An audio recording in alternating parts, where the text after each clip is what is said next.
Promote a culture of inclusion, supercharge your communication, and unleash the full potential of your teams and leaders with the Inclusive Handbook collection from the Diversity Movement.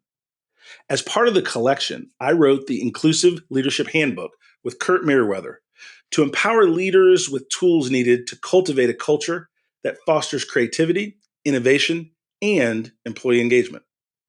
Through strategies, exercises, and self-reflection, leaders at all levels can enhance their effectiveness. Learn more at thediversitymovement.com/store. Use code HOL at checkout for 25% of your first order.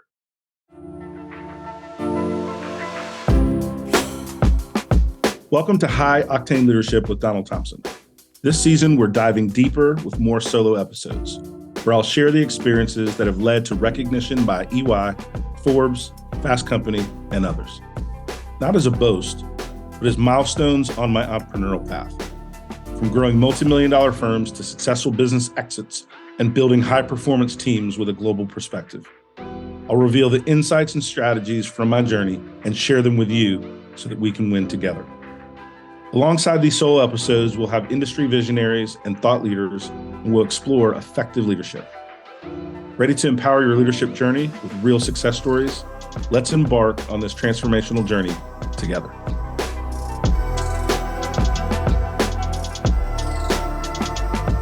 Welcome to another edition of High Octane Leadership. My name is Donald Thompson, and I'm glad to be with you. I have the great pleasure to spend some time today with a good friend of mine, both an esteemed author, a globally recognized communications expert, and the author of The Authentic Leader, a brand new book by Mr. Bob Batchelor. Bob, thanks for coming on today. Hey, Don. It's great to be with you. I get to expose the kind of secret side of my life. People know me as the author of the Bourbon King and the Stan Lee books. And they always like, what's this guy do during the day? Well, I guess I'm being outed for my day job today as a global communications leader. So it's going to be fun. Always good to talk to you. Last week, we talked with you about Inclusive Leadership Handbook. Now we'll flip the screen a little bit and talk about this book today. Yeah, one of the things that we'll jump in, because we'll intertwine and talk back and forth, share a little bit about our history and all the good things for our audience. But I'll start with the question that I had. Why another book on leadership, right? The Authentic Leader is a great title, and I've read the book. It's good stuff. But what made you take your time, effort, and energy in this moment, right, and create another book for audiences on leadership? It's a great question, Don, and it's one that people have asked. I shared the book before I published it with about 45 leaders that I knew from different industries, not just business leaders in academia, nonprofit, a couple people who were retired, a couple people who were younger. And I'll say the real impetus for the book started as my girls. I have two daughters. As my daughters, Cassie and Sophia, have been growing up and kind of maturing into fine, young people, I started talking to them and realized how different they were. It's one thing to work with young people. It's a different thing when they're in your house and you can have real conversations. As you know, and I know as a dad, this will speak to you. It's a different vibe when I tell them, yeah, I'm working for the Diversity Movement. It's a DEI consulting firm. And they look at me and like, you don't know anything about diversity. You're a white guy. And okay, I do this every single day, but so the conversation with them led me to thinking there's a lot of people who are in leadership positions who are not taking the time to speak to young people. They see them as something different. They're not sure. They listen to the media hype. And so I wanted to write something from one perspective that would help people understand this gigantic, massive generation that's coming into the workforce. And then also, and this maybe is a little more selfish, there's a lot of people, entrepreneurs, CEOs, CFOs even, who write leadership books. But there are not a lot of strategic communicators, marketers, people from my communications realm that write leadership books. They write how to market better, how to do public relations better, how to do branding. But I wanted to put it together because, and this is the real secret. When I started my corporate career, I had no idea what was going to happen. I didn't think that I would be staying in the corporate world for very long. I had different ideas. And so I always kind of imagined, and this is long before social media, that if there were a little camera up in the corner of the room recording all this, I'm really more like a spy. And so I've been had this kind of third vision of my career. And after 30 years now, I said to myself, well, you've really learned a couple things because I grew into this role from, a content guy, a guy who can write, to really, somebody was teasing with me the other day. They're like, you're like the CEO whisperer. And I'm like, kind of, because if there's a lot of C-suite executives and a lot of people that I came up through the ranks with who are now in the C-suite, for some reason, they feel confident in me that I'll keep their secrets. And so the book's not telling their secrets, but I wanted to give a different perspective of what I think leadership is and will be based on all this kind of, I get to see a little bit behind the curtain. That is powerful. One of the things that you said that I just want to echo and expand upon a little bit is having that third level of vision of leaders throughout your career, right? And from a different perspective, right? That marketer's eye, that communicator's eye. When you think about leadership as really a relationship with organizations and people that you're responsible for, right? One of the critical elements to leadership, right, is communication, because you describe an authentic leader, but it's tough to be authentic if people don't get to know you through the way that you communicate, the way that you talk, the way that you write, the way that you leverage information. So I'd like you to go a little bit deeper in terms of some of the insights that you gleaned along with writing the book, right? The book is a product, but your process, I'm also interested in and what you kind of learned and gleaned along the way. Yeah, I really was struck by the recent studies that have been done, a lot by Gallup, that shows how disengaged people are. And when I then look at the idea that maybe 70% of the people in the world in the workforce would not be classified as highly engaged. So they may not be totally unengaged, but there's days they probably are. They're somewhere in the middle, tracking probably toward down. That's a sad state of affairs. And what I really started to think about in terms of what is authentic leadership is, it's one thing we go to the problem. Okay, how do I fix employee engagement? And I started to think about, it's really, how much extra work are your engaged people having to carry, and how much extra weight are you having to carry as the leader when you are just looking at the problem, the problem in front of you. And it's like, we've seen it in the recent past. C-suite leaders who making mistakes and blaming the layoffs on AI. Now, you can tell somebody, the media version is AI's taking all these, we're so much more efficient. But in what's really happening, is that really the authentic rationale? You don't trust in the fact that if you tell people the truth and you show a little transparency, that you're going to be better in the end, even if there are short-term problems. So the way I approach a problem is I start thinking about it, and then I start thinking about what's all the context. I look over here, history. I look over here, what's the macroeconomic thing? What's the microeconomic thing? And then I start going a level deeper. How do I bring sociology into this? How do I bring the theory that I taught for so many years across literary theory, marketing theory, PR theory? And so I triangulate problems And this book, I hope the book is well written enough that nobody realizes how theory based it is, how information laden it is, how data centric it is. Because all my books, and if you read my Stan Lee book or my Bourbon King book, you'd see this is researched like a professional historian. I've gone into archives. I've done my interviews. I've done all the research. I've read 10,000 newspaper articles on the 1920s that were written in the 1920s. But I don't want the reader to ever know that. I want it to read like a screenplay.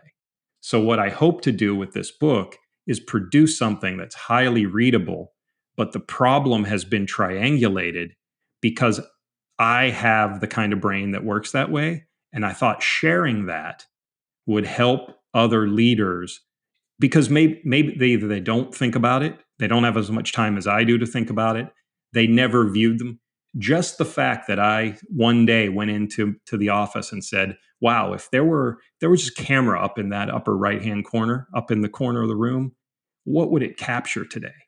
And I started thinking that way, and I've been doing it for decades. Just that perspective gave me insight into the business world that maybe other people don't have. So I can bring some of that to them in a way that maybe they'll find beneficial. If you go from you're 89% great and you read The Authentic Leader and you get to 91% great, it's a win. It's a win. And it didn't cost you that much money. It cost you a little bit of time to read a book. So I think I bring some of that. In academe, we call it interdisciplinary or multidisciplinary. I just say it's contextual thinking, and that's what I do. That's good stuff. The process super interests me because it's like a football game or a play that I go to. I like to understand the behind the scene process and thinking as well as enjoy the show. Right. And so I appreciate you sharing some depth of your thinking and the historian aspect, right, to how you've researched it well, but you wanted to read as a screenplay so that I, as the other readers, get to enjoy the moment with you, right? Mm-hmm. Versus feeling like we're talked to, we're talked at, we're experiencing that learning together. For our audience, explain what an authentic leader behaves like. And then give me a couple of examples of people that you admire that model that behavior. Yeah, it might sound self-serving or planned, but certainly you'd be a model authentic leader in my eyes. And I've learned so much by your side for the last handful of years. And people that read the book will see examples of you. There are a couple times I probably masked our interactions, but there are definitely times. An authentic leader is highly self-aware, acts with compassion and empathy, values trust and transparency, and is confident enough in themselves that they are able to continue engaging in lifelong learning, as well as bring that knowledge and gift to the rest of the world through thought leadership. That is not written down anywhere. You're not going to find that quote in the book. I just kind of put that together now as I'm thinking about it. But if I had to build, you used to see on ESPN, build the perfect quarterback, and they take this person's arm and this person's feet, this person's head. If I could build an authentic leader, that's kind of the parameters that I would want in that person. I've told this story before, and I've told you the story, so it won't be surprising to you, but maybe to some of the listeners. When you and I first met, and I started working, I wanted to join the diversity movement Avengers. And I thought, we got something special here. We're going to create something that nobody's seen before. The inner entrepreneur in me just went bananas for that. I'm like, that's my gig. And I didn't realize it about myself, and I'm realizing it more and more. It's one of the outcomes of this book. I'm realizing just how much I enjoy building things. And when you think about it, this is my 16th book. I've edited another 19 books. I've got helped other people probably publish 50 more books. And each book is almost like a little company because people write them for different reasons. But the friends I have who were able to get tenure because they had a published book, I've given them lifelong employment. And that process, that's entrepreneurial. I'm building things. So to get back to you and I didn't believe you when you told me you can trust me because I grew up career wise in the 80s and Mm. 90s. I honestly, I never got into a lot of trouble. I was a smart ass when I used to like to really show off that I was smart. I swear, back then, because it was all bluff. It's the only thing I had going for me. I'd never taken a business class. I got my first PR job. I didn't even know, I'd never taken a PR class. I didn't even know what it was. Like, I don't know. The guy's like, can you write? And I'm like, yes, that's what I do know I can write. So you had that, but you also, your boss was like God in the room. I worked in places where you didn't even matter. It only mattered who you reported to. Like, I walk into a meeting with 20 people and I go, yeah, I'm Bob. I report to so and so. And then people around the room are calculating, oh, he reports to so and so. Not important enough. Don't have to hear him. Doesn't matter.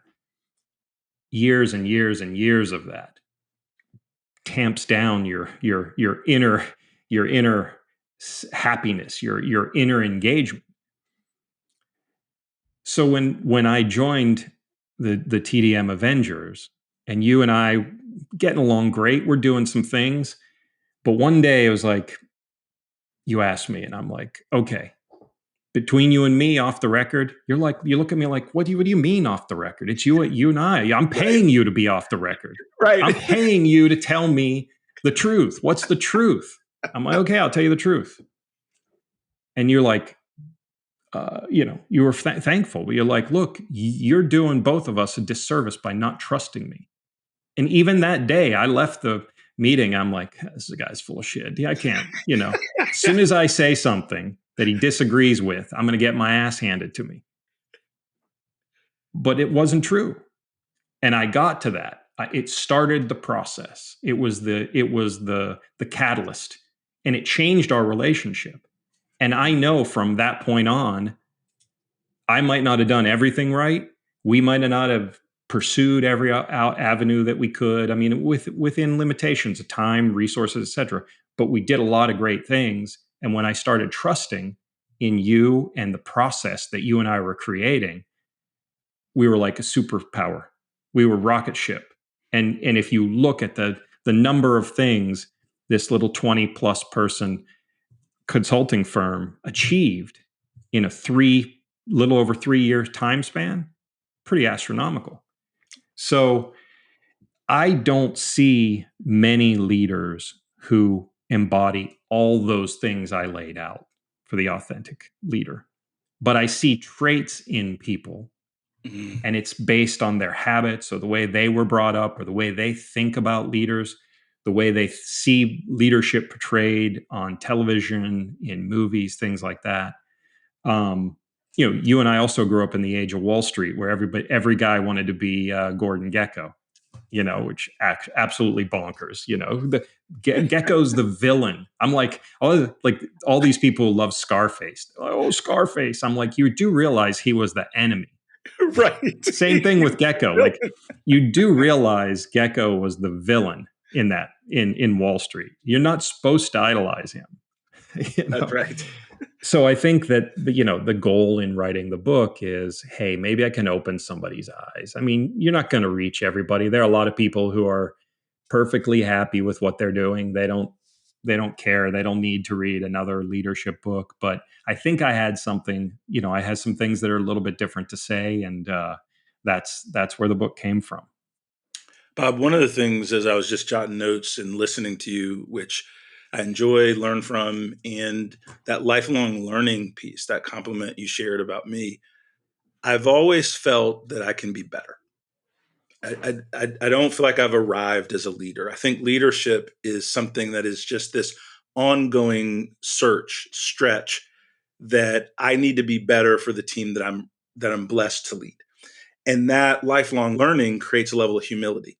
And that humility allows you to be curious with your team and allows you to lean into their expertise. Because I have an expectation as a leader that the people that I bring on are going to teach me something. They're going to push me, they're going to challenge me.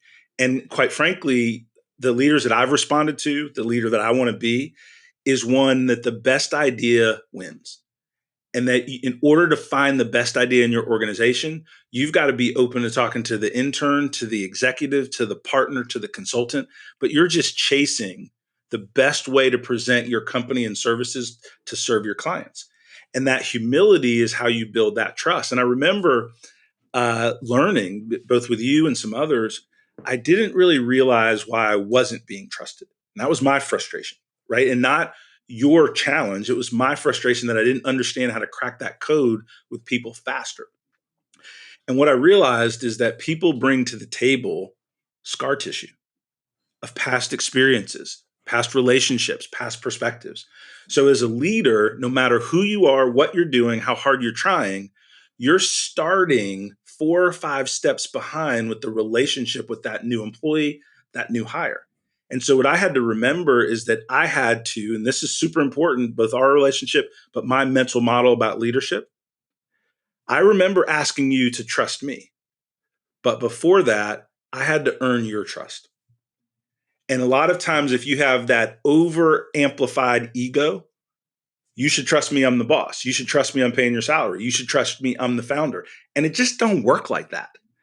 Right. And so I had to really get down off whatever mental model pedestal I had, right, as I was growing as a leader and go, wait a minute. In order for me to get the best result, for me to get employee engagement in its truest form, I had to work every day to earn the trust of my team.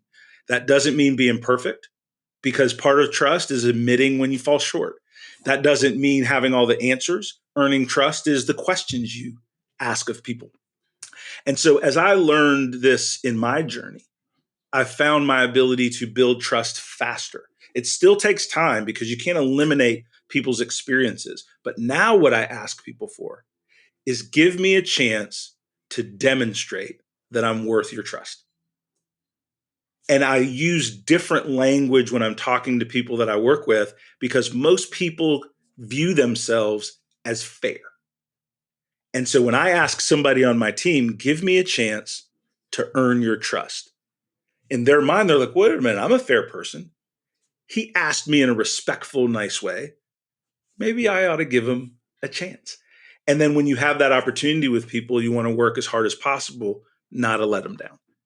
And that, for a leader in today's crazy, chaotic environment, our crazy political environment, that train wrecks on TV and the media are what are getting all the attention, we lose sight of the fact that we really do have the opportunity to learn from each other, grow from each other, and work together. And so when I read the book and preparing for this conversation, I was super excited because here's the thing I want to leave you with.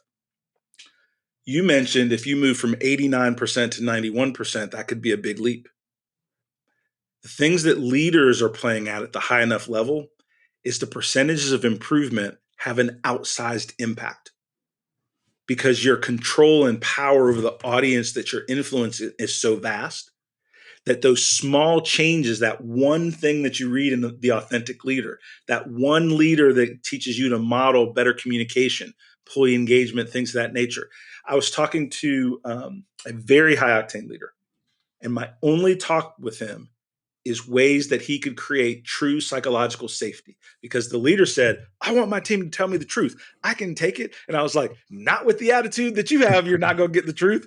They're going to tell you exactly what you want to hear. He was like, what?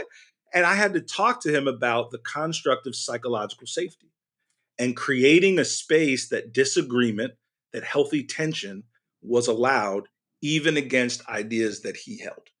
And that was a big break point in that coaching relationship with that leader of $1 billion organization. Yeah, that's good stuff, Don. And I appreciate you bringing that out. It's psychological safety is huge, trust is huge, and what I was having a conversation with a leader a while ago, consulting, and the person said to me, he's like, I know you're empathetic, you're a compassionate guy, you're not real boisterous. Sometimes I'm boisterous, but usually I'm not that boisterous a guy. You got to get me in my moments. He's like, but I think I've been too soft. He's like, I should have come in here and kicked a little tail. And I think maybe that's what I'm going to do. And I said to him, that's your prerogative. You're in this role. You can do that. I said, but don't forget about power. And he's like, power? What are you talking about? I'm like, you may not think about it. Power is in every relationship, every single thing you do during the day. Power is at play. Every interaction that you have with somebody, there is a power structure that is going on. Years ago, a graduate student of mine and I wrote an article about the way power is used by corporations. And we wanted it to be really simple to understand. So we used Starbucks as an example. Starbucks had some highfalutin mission, like, we're going to use coffee to save the world. But when you go into a Starbucks, what do you have to do? And I saw it the other day when you and I went into Starbucks. You're like, they're like the barista, who we're forced to call them baristas. The person serving me my coffee asked you, what size would you like? And you're like, I don't know, like medium. Starbucks forces you to use their language because they want you, particularly they wanted you in the early days when Starbucks first started getting big. They wanted you to give over your power to them through the use of language so that they could then sell you back the exclusivity of you being a member of their community. The same thing that I saw every day on college campuses with students walking around carrying Starbucks cups because they wanted other people, they were signaling that they had also bought in, they were part of that culture. But you don't get it for free. You have to pay them and you have to use their language. And so I told this leader, think about power. Because if you're going to start kicking tail, some of those tails you're kicking, they're going to be people who feel that they are powerless, especially in their engagement with you. So you might win in the short term. Okay, this month's QBR, this quarter's QBR is going to be fantastic, but you're going to lose them in the long run because the first opportunity they get to exude their power is leaving you out the door when they go to your competitor and take the $300,000 worth of knowledge they have about you and your business in their head, the $50,000 it costs to recruit you, and the other $50,000 it's going to cost to replace you if it's not 150. So that's why power matters. And that's one of the things that I wanted to bring out in the book. People don't think about these simple little things that we take for granted. I'll give you another quick example, and I use this in the book. I used to think as a professor, if I talk about, if I model critical thinking and I just start to ask critically questions based on Bloom's taxonomy of critical thinking, and I get students engaged, they will then begin to adapt my way of thinking, and they'll become great critical thinkers. Because I read this study that said basically most college students on a scale, they come in at a very low level of critical thinking. After 4 years of college, they've only gone up like one level, which is really poor. It's really a condemnation of the way people are educated all over the world. So I'm going to try to change this. I'm teaching thousands of students. I'm going to try to change it. So that was my result. One semester, it only took me one semester to figure it out. At the end of the semester, I ask them about critical thinking. They don't know anything about critical thinking. So what I learned next semester, I show them Bloom's taxonomy on a PowerPoint. I have them read about critical thinking. I talk to them. What do you think critical thinking is? And they didn't get it. So I have to go back to the basics, explain critical thinking. when I started doing that, not everybody would get it. But by the end of the semester, they're 10% of the students, 20% of the students would be doing the thing that I hoped all along, which was engaging with critical thinking concepts and asking one another critical thinking based questions. And that's why I bring it up in the book, why I bring it up here, is that books, the power of books, as you know, because I know you're an avid reader, the power of books is that it gives you something that you might not have time to think about, gives you a different perspective. And that's what, again, going to the spy in the room, the undercover corporate spy who's now the CEO whisperer, what I can bring to the table is a perspective that you probably don't think you have time to think about. And so power is one of those things, and all that coming from just the way we're ordering at Starbucks. But when you think about it, the way you engage with your significant other, the way you engage with your kids, the way you engage with the person doing service on your car, the people you deal with just on a day-to-day basis, there's always power. Power is it's a key leadership thought that people take for granted because they think power and they think, I don't know, some kind of domination or physical power or something like that, violence. But it comes to play in a one-on-one situation. That is good stuff. I'm taking notes. I'm listening. I'm glad we're on the transcript. But you explained it to the students, the construct of critical thinking. You modeled it. And then the other thing I would add is you have to reward the behavior when you see people doing it right. People are driven by recognition as much as anything else. Mm-hmm. And when you hear people or see people that are amplifying a set of behaviors that you want to scale in an organization, right? You got to let them know, right? It's the way we were in elementary school when we got that gold star, right?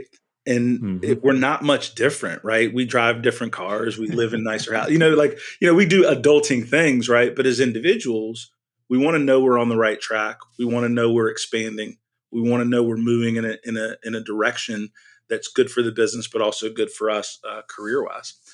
One of the things that you mentioned is a term, and I'd love for you to define it and give some background, a term called thought leadership. And I was talking with, I work a full-time job and then I do things around the edges. And one of the things I enjoy around the edges is coaching emerging leaders. And I was on a coaching call early this morning on a Monday, so I need to enjoy it. It was like 7:30 a.m. on a Monday. But it was a senior vice president of human resources with a growing tech company. And one of the things that I described to them, we started talking about thought leadership and their personal brand. And I said, most people think about thought leadership in terms of external. But if you have external thought leadership, external powerful brand, you'll be more well thought of inside your own team as well.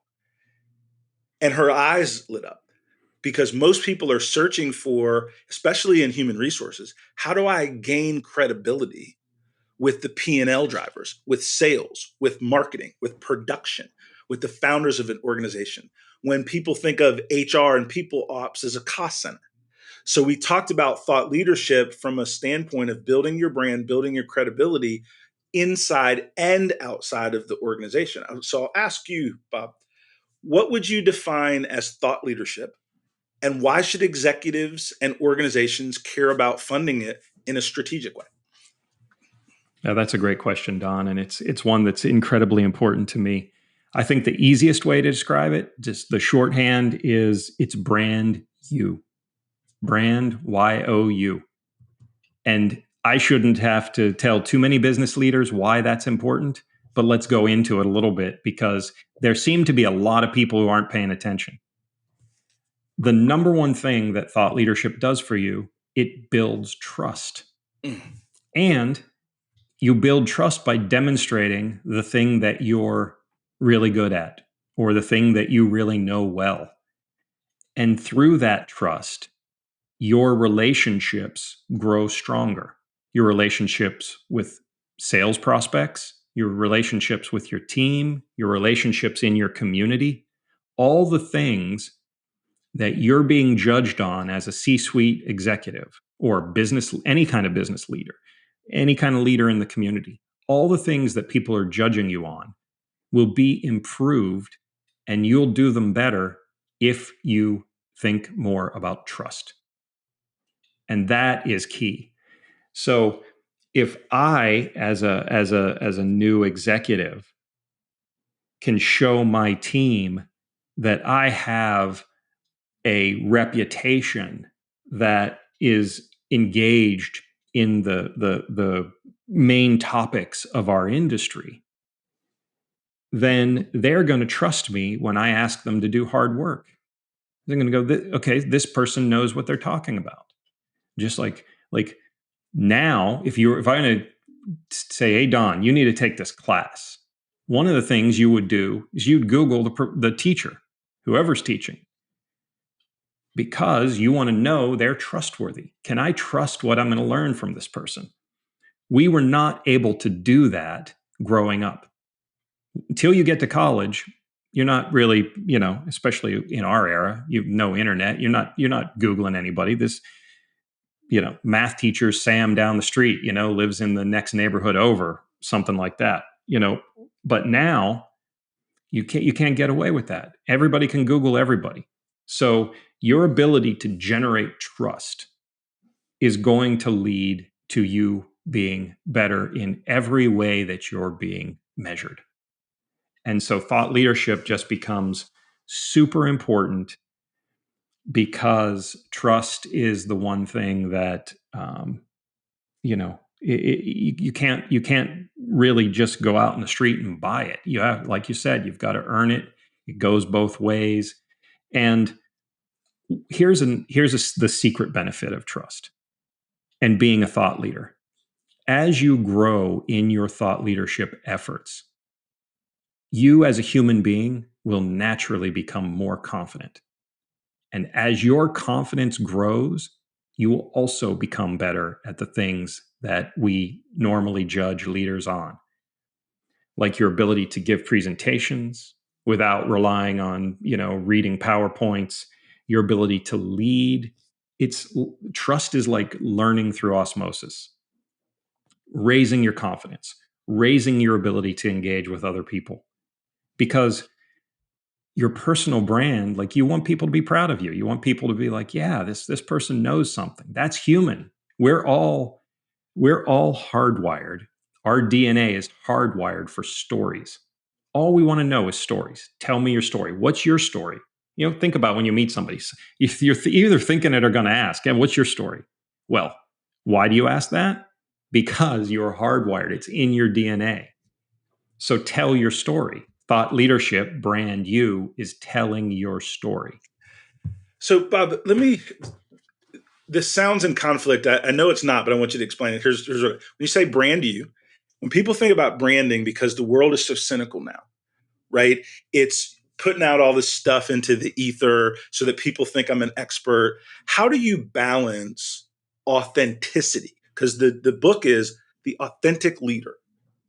How do you balance authenticity in that building of a thought leadership profile for yourself, for your business, for the organization that you work with? Yeah, that's a great question, and a good counterpoint that I would say, definitely people's BS meters. It's like those super high functioning landmines they have now. It's like you look at the landmine and it goes off. Our tripwire for BS is super sensitive. Okay, so I know there are a lot of faux gurus out there in the world. How you overcome that is the way that you do your thought leadership work with consistency. You have a set of principles that you've thought deeply about, and you don't deviate for reasons that aren't worth that amount of money, really. Of that, if you're valuing your own services, you're not going to then go out and do something silly to blow it all up, the next day. So it comes with consistency. It comes with the self-awareness that you've done to really know what you stand for. I mean, that's really And all those things are ways of building trust. So as the trust meter goes higher, the feeling like that you're a fraud or imposter syndrome or something will go down and people will believe you. People are super sensitive to BS and being sold. Like they're like, oh, I need to take a shower after that. It just didn't feel right. But, but people also, like I said, DNA hardwired for stories. They want to believe. People want to believe. They want to look up to other people. They want to be around people who are engaging and have. Think about one of our measures for how we rank people in our lives. Is that person somebody you'd want to have a beer with? If you're at a cocktail party, is that somebody? I think I saw it on some show. Somebody's he or she that's the person you always want at your party, life of the party, not for being drunk and putting a lampshade on your head and acting silly, but because you can engage in conversations with a variety of people. It's like a microcosm of building your own personal brand.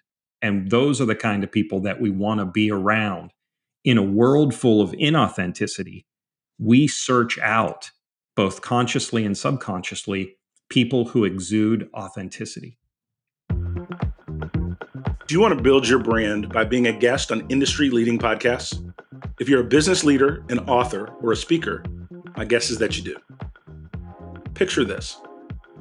You, a dynamic executive easily connecting with engaged audiences, turbocharging your top-of-funnel marketing, and creating a treasure trove of content with every episode. Podcasting is a game changer that you've been waiting for. And podcastally.com is your VIP ticket to podcast PR success. Say goodbye to the ordinary and hello to the extraordinary exposure. Let the Podcast Ally team connect you with the best-in-class podcast for you to be a guest on. Head over to podcastally.com and use the promo code DT for a 10% discount on Podcast Ally services. That's podcastally.com, promo code DT. Bob, I want to jump on that real quick. The world's noisy. Social media is noisy. Media is noisy. I like the point that you made. I just want to put a fine point on it. Authenticity is how you cut through the noise. And if you put authenticity and consistency, now all of a sudden you create difference, uniqueness.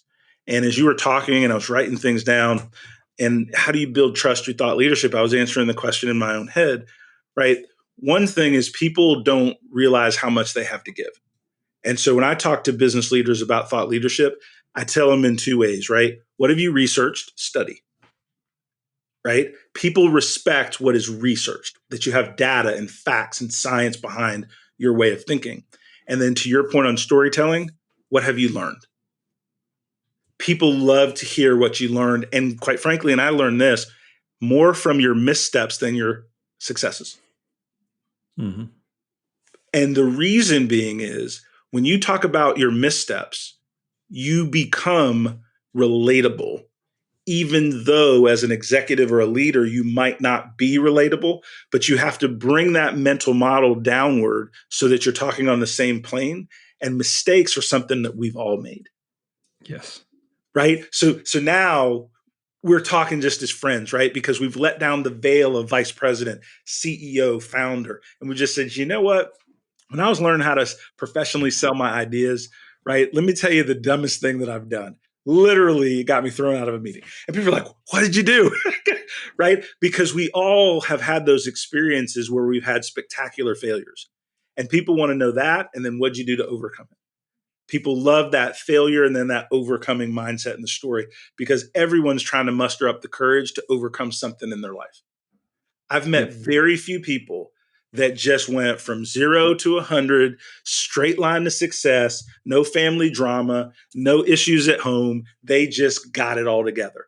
I've not met that person, right? I've met that facade, but as soon as you dig deeper, we're all trying to get better each day. And so I try to give folks an opportunity to use thought leadership, but also practical leadership of how you can take that knowledge and you're better at your job because you read this book. You're better at your job because you read this article. Bob, let me ask this. People are busy. Attention is at a premium. This book is going to have 55, 60,000 words, right? Or does, right? A good white paper is still 3,000 to 5,000 words. How do you balance the attention span deficit and allow people to get focused on really digging into thought leadership content in this hyper connected, always on social media driven space that we live in? Yeah, I think there's an easy answer, and I'll tell it to you, but I'm not trying to be trite. Okay, I'm into when it. you wear a suit, did you press that suit? Did you wash that suit? No, you didn't. You know why? You're not an expert in that. You hand me an iron, I don't know. I get the idea. I don't know how to use the thing. Okay. Why would you trust something that's important to you? But you know what you have done? You've thought, or you've asked somebody, okay, my wife, Suzette, dresses me. If I need to look good, she dresses me because I don't have that skill. So what do? I find somebody I trust and love who knows how to do that for me. When I need my shirts pressed, Suzette, or I take them to the cleaner, because you outsource your things you're not good at. So for a busy leader, here's what you got to do. You got to put in the thinking. You have to know what you stand for. Okay, here's the 3 to 5 things I stand for that I want to be known for. Then you put together a team to help you in areas that you're not strong in. And maybe someday you'll take it over yourself and you will be strong. But if writing a book is the worst thing you can imagine because you just don't feel comfortable in that process, find a partner who shares your ideas. You have conversations, you use technology, you do the things that you can do because we live in this great age of technology. You can record anything you want on your phone and send it to a file to anybody in the world. You know, you can videotape yourself. You can, all these things you can do using technology and building a team to help you do the things you're not either comfortable with at the present moment or that you don't have time for. Because when you've done the hard work to understand what you stand for and what you'd like to be known for and what you want your legacy to be, you will find the team to put together to help you tell that story. Because the payoff, if one person right now is listening to this podcast and says, oh my gosh, those two, that was an interesting conversation. I need to talk to Don Thompson because I need an executive coach. I know where I want to go, but I don't know how to get there. And that person, you get to get together with them, you hit it off, and they become a client. It's worth your 45 minutes of talking to me. So, and that person's building their team. Tiger Woods has a swing coach. You know, there you go. You know, how much more do you need to know? Tom Brady had a quarterback coach. You know, everybody needs that help. But then when you say, oh, brand building for myself, oh no, that's why would I do that? That's not right. Come on. You're not pressing your own pants. Find the team to help you achieve the things you want. The cost, I read a thing, the return on investment of business books, got people who write business books, something like you make $4 for every dollar spent. And some people were making like 13x times return on investment having a book. Hey, it's worth the effort if you're going to get 13 times return on your investment. That is the language of leadership is the payoff. Mm-hmm. And I remember you talking to me, it's been a couple of years ago, and you said, Don, a PR thought leadership strategy is going to take some time. So you're going to have to trust me. And 2023 Entrepreneur of the Year, EY Entrepreneur of the Year, published Underestimated, Partnering with You, the book. exited a company. Part of that was our brand, was the value of the business. Inclusive leadership, partnering on that book. LinkedIn following 10,000 plus with thousands of executives in that following. It's not just the vanity numbers, it's the quality of what your numbers represent, right? It's high octane leadership in the top 10% of podcasts. I am a poster child of someone that I'll share this with the audience. This was 15 years ago. This was way before Bob. I literally laughed a PR firm out of my office 15 years ago when they started talking about thought leadership. I literally said, I need leads and revenue. And this thought leadership isn't bringing me any of those. Get out of my office. I literally I get out of here. Right. Right. I got phone calls to make. I got things to do. And now I'm like the biggest proponent of thought leadership that you can imagine, but it wasn't explained to me. Well, one, you have to be open-minded. So if you're listening to this podcast, then we think you're open-minded. But number two, it has to be put in a context of how you work and what the payoff is. Executives and business leaders don't mind investing for the long term. They don't mind if things take a little time. But you said, Don, this PR strategy is going to take a few months to gel. But the payoff is every room you go into, you're going to have a higher degree of credibility. If you have a higher degree of credibility, then you can earn trust faster. If you earn trust faster, then the people you need to motivate will hear you. And when you explained it to me in terms of the payoff, then I was able to get strategically patient for us to work a plan together. And that's one of the reasons we're sharing this with leaders today, both the Authentic Leader, the book that you've written, but that chapter within the book talking about thought leadership, because leaders have a responsibility to represent the brand in a powerful way. And you do that through giving people powerful education that they can use. And people always want to know and hear from experts. So with all of the noise and the X and Twitter or whatever it's called today, and Facebook and Instagram and LinkedIn and all the things that we use a part of thought leadership, people know that it takes time and discipline to do. So you become different. Yep. You can't just wake up in the morning and crank out a 5,000 piece white paper that's highly credible, highly reviewed, highly researched.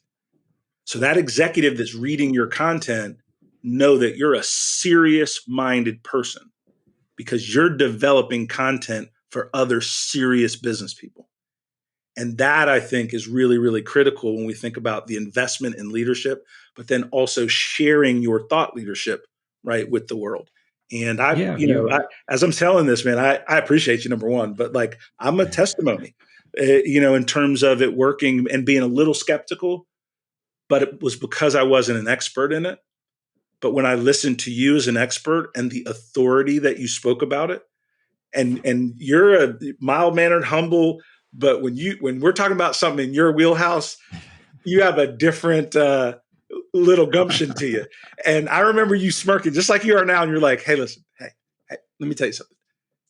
Do you want to really get on this rocket ship? Do you want to be famous? This is what you need to do." And then you just told me the blueprint. And we started working. And so I think thought leadership is something that all executives should consider. But I also think that the way we explain it is important. And what triggered me in a good way was that payoff.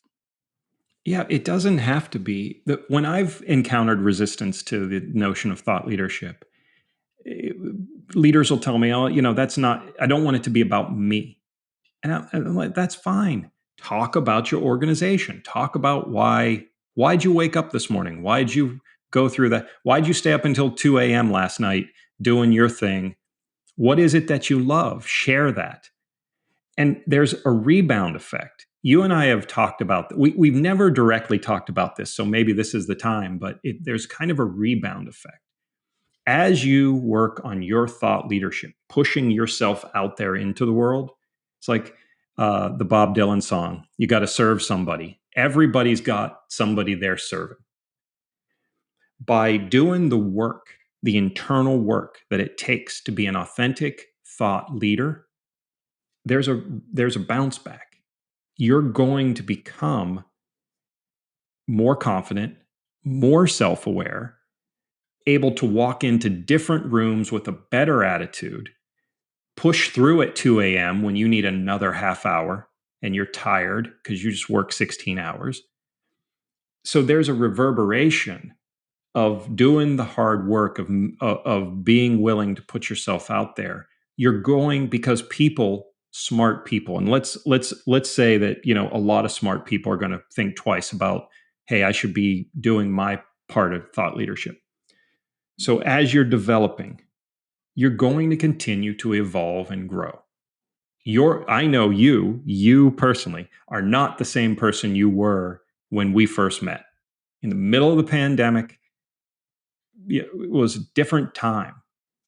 That evolution of person becomes part of your story, and it fuels you from inside. It's going to fuel you from the outside, and you're going to continue to evolve and grow. And that's, I don't know. I'm not People might read this book and go, this guy says compassion in here way too much, says empathy way too much, too new agey for me. I'm not new agey. I was born in the fields in Western PA. I grew up on the farm. Like, I'm a very realistic thinking person. Um, but I do think there is personal evolution, and that's a lot of people's in their top 5 of goals. Thought leadership not only can help you establish something, it can help you in other areas like growth, like your relationships. That's why I put the subtitle, The Power of Deep Leadership in work and life, because I think this has value for you and your relationships. I think your relationships with people you just meet on the street, who you engage with day to day. So that's that piece of it, that personal growth piece, I think is an added value. One of the things, Bob, that I want to share with our audience, when you're thinking about social media metrics, the larger the number, the better is most people's view.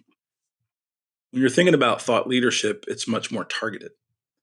And I was being interviewed and vetted for a pretty significant board, multi-billion dollar organization. And the CEO of that organization listened to my podcast before they interviewed me. And you don't know who's interviewing you. You don't know who's watching. And so in this world, to your point earlier, where everyone can Google everyone else, what information do you want out there about you, your thought process, and the results that you deliver? And so I think when I talk to leaders and we talk about thought leadership and we talk about building that brand you, that organizational thought leadership, why would you leave that to your competitors to define you? When you have the power, the capability, the ability to define yourself so that you're putting the best foot forward for the expertise you and your organization can deliver. And when I think about kind of bringing it into a tight phrase, if you will, is it's an education first mindset to brand building, marketing, and selling. Mm-hmm. And when I educate someone, when you educate me, when you educate someone, you give somebody useful knowledge, you've given them something of value. When somebody gives, I have plenty to work on, but like if somebody gives me something of value, you know what I'm gonna do? I'm gonna thank them for it. Number 2, I'm gonna remember them. And number 3, when I have the opportunity to pay them back or give them something of value, which may be a meeting, a lead, an opportunity to pitch their services to our company, I'm gonna do it because they gave me something of value that helped me be better. In the book, you talk about providing value through insights. Could you dig into that a little bit more in terms of the value of those insights and how that thought process aligns with the authentic leader? Yeah, definitely. I think that people get so busy. We've filled up our lives with the noise that we talked about earlier. There's so much going on. You ask any person, pull anybody into your life, from stranger or your partner, it doesn't matter who it is. Say, how busy are you? Universally, you'll get, oh man, I'm so busy. I don't have a second. It's because we filled our lives with all this stuff. So most people, I'm not going to say we don't, most people do not have the time to think. We don't have time for a moment of silence, let alone time to actually deeply reflect on who we are, where it is we want to go. Some people are afraid of this conversation, quite frankly. Some people can't handle silence. They can't handle those moments of quiet. They need to fill themselves up because they're some people. I talked to a guy the other day who said, I always have to be moving. If I sit down too long, my mind will go places I don't want to go. And I thought immediately, like, that's pretty self-aware to understand that.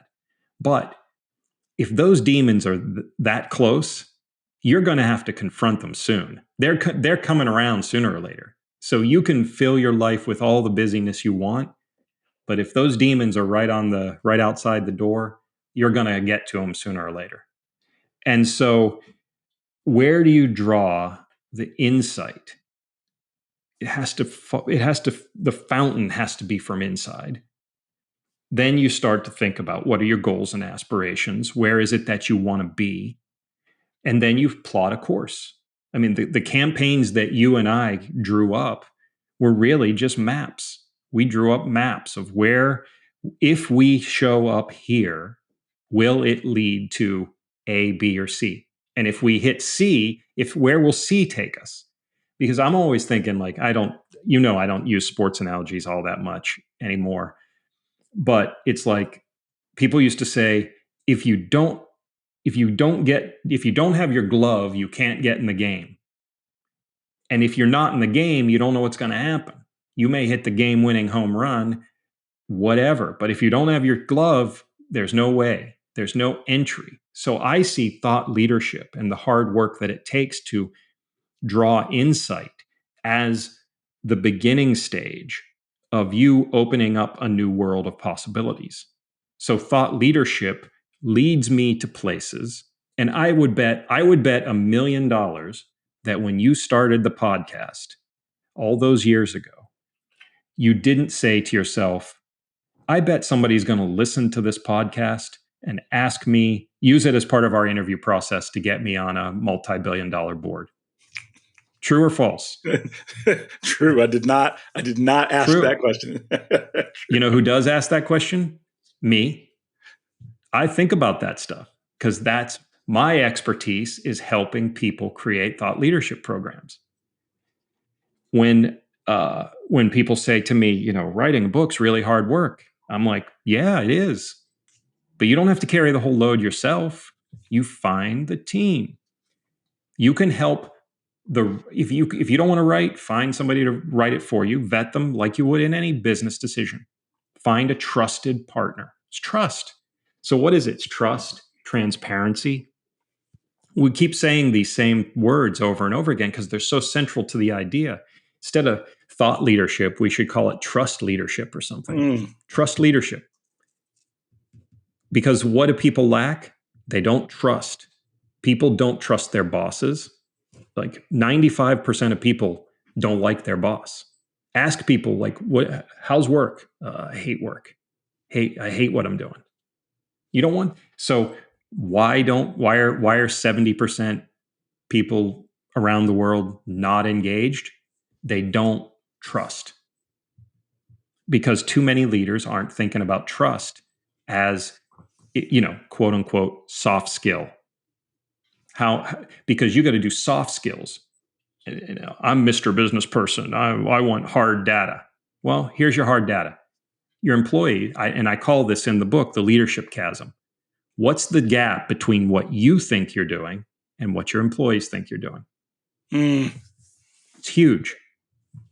If CEOs use thought leadership and the other ideas in the authentic leader to build trust, they're going to start filling in that chasm. So maybe it's going to take some time, but by the time you put the effort in, maybe you've started to build a bridge. But maybe it's a little shaky at the beginning, but over time, consistency, as you mentioned, you've done deep thinking, you're authentic, you're transparent, then we're going to get somewhere.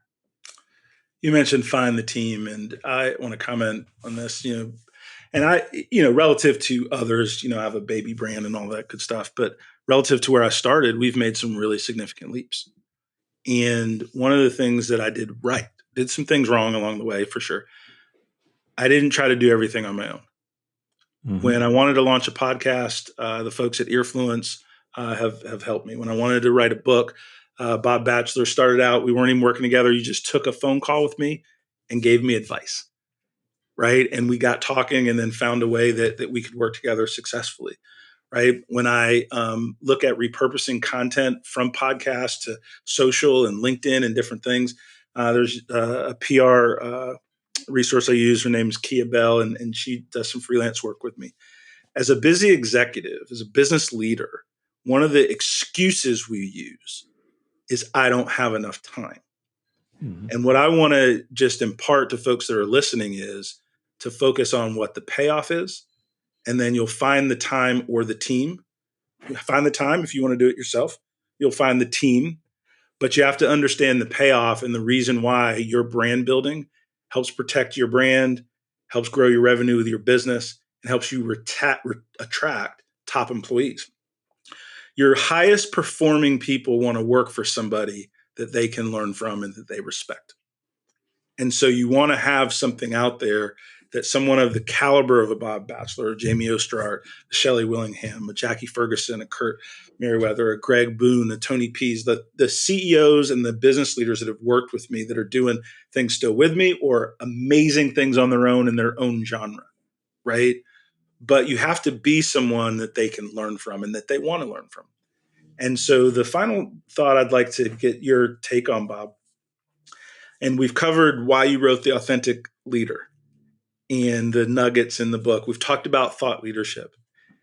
And what I want to leave our audience is, what do you think a leader's responsibility, the genre of leadership and then leadership individuals, what is their responsibility in kind of the chaotic times we live? If you had a magic wand, what would you have leaders improve upon so that corporations and the lives of people that they lead are better? One of the things I think right off the top of my head is that in today's world, more than ever, perhaps, people are giving over their trust and their faith to charlatans, and they don't know the difference. So if you have a position of power and it's within your ability to truly lead, it is your responsibility, I think, as a human being. You must become an authentic leader because people are making choices because they're given options that are horrible. You know, you and I have talked about this. We've both seen it. We've seen organizations run from any kind of media problem. And as soon as the media starts to twist something into a negative, companies just go running away. You know, think of all the CEOs that signed the pledge after George Floyd's murder. Where are they now? A lot of them are disappeared. But they made the exact wrong decision. Society and the world needs them, continues to need them to step up, not just within your organization, but if that's all you can handle, okay, do it there. Become transparent, become empathetic, get people to trust you because you're helping them live better lives.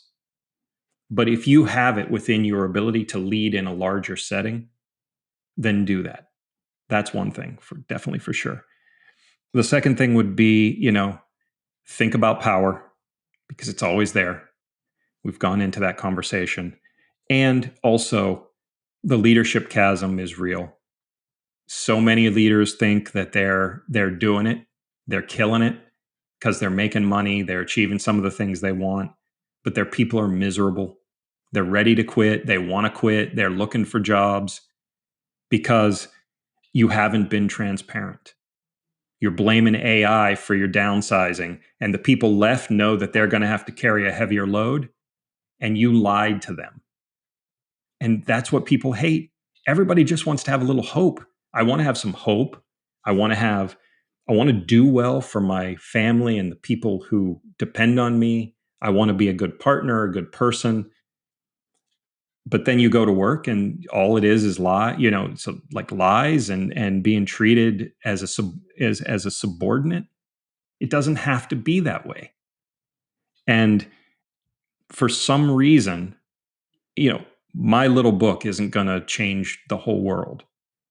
But if I can just change a couple people's minds, it does not have to be the way it was. You can be successful. You don't have to. Look, you give me a pecan pie, my first thinking is going to be, I'm going to eat this whole thing. But that's just selfish, even though I will enjoy it for a time being. At some point, I'll get such a sugar rush, I won't enjoy it anymore. But it give you a lot more joy to just share it with whoever you want. And it's amazed me ever since the Great Recession, after the real estate crash. I read this article. All these corporations are sitting on cash, like billions and billions. I mean, it all told, the pocket is, trillions of dollars. What they're not doing is going back out and hiring people. And that was then. And we see these vestiges keep making the same mistakes over and over again. You can't have just everybody at the top, very few people at the top, everybody else at the bottom. It just doesn't work. Like, everybody's got to pay a rent or mortgage. Everybody's got to live some kind of life that fulfills their dreams and aspirations. So much of it hinges on leadership. The leadership that we take in our organizations, the leaderships we take in our communities. It's you can change. A person can change. I think you've told me, and I don't think I'm telling anybody any different, used to be you throw a lot of elbows early in your career. And I've seen you still get mad. I've seen you because getting mad that's normal. You're going to get mad. Things aren't always going to go your way. But I've never seen you take it out on somebody like we used to. It can be different. It's that simple. Bob, I could literally, this hour and a half, I literally could talk to you all day and take notes. Thank you for making the decision to bring the authentic leader to the world, and your ability to share and give the things that you've learned is one of the reasons that I respect you, that I learned from you, and that I'm glad to call you friend. Thanks for spending some time, my friend. Yeah, and I'll make this, Don, I've enjoyed this so much. All your listeners have to do, anybody that downloads this, if you're interested, I'll send you the ebook for free. Just reach out to me. My email is so simple. It's bob@bobbatchelor.com. I'm easy to find. If you want a free ebook, drop me an email. Love to do it. Awesome. Thanks, my friend. Okay, thank you.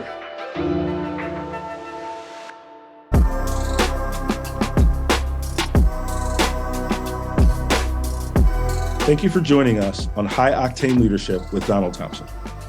Today's episode is a step in our collective journey towards leadership excellence. Remember, every story we share and every insight we gain is a piece in the puzzle of our leadership journey. For more insight and detail, hit the subscribe button so that we can stay connected. For deeper information and more episodes, go to donaldthompson.com. Continue to lead with vision and purpose, and until we meet again, embrace your role as a high-octane leader in the ever-evolving world of business.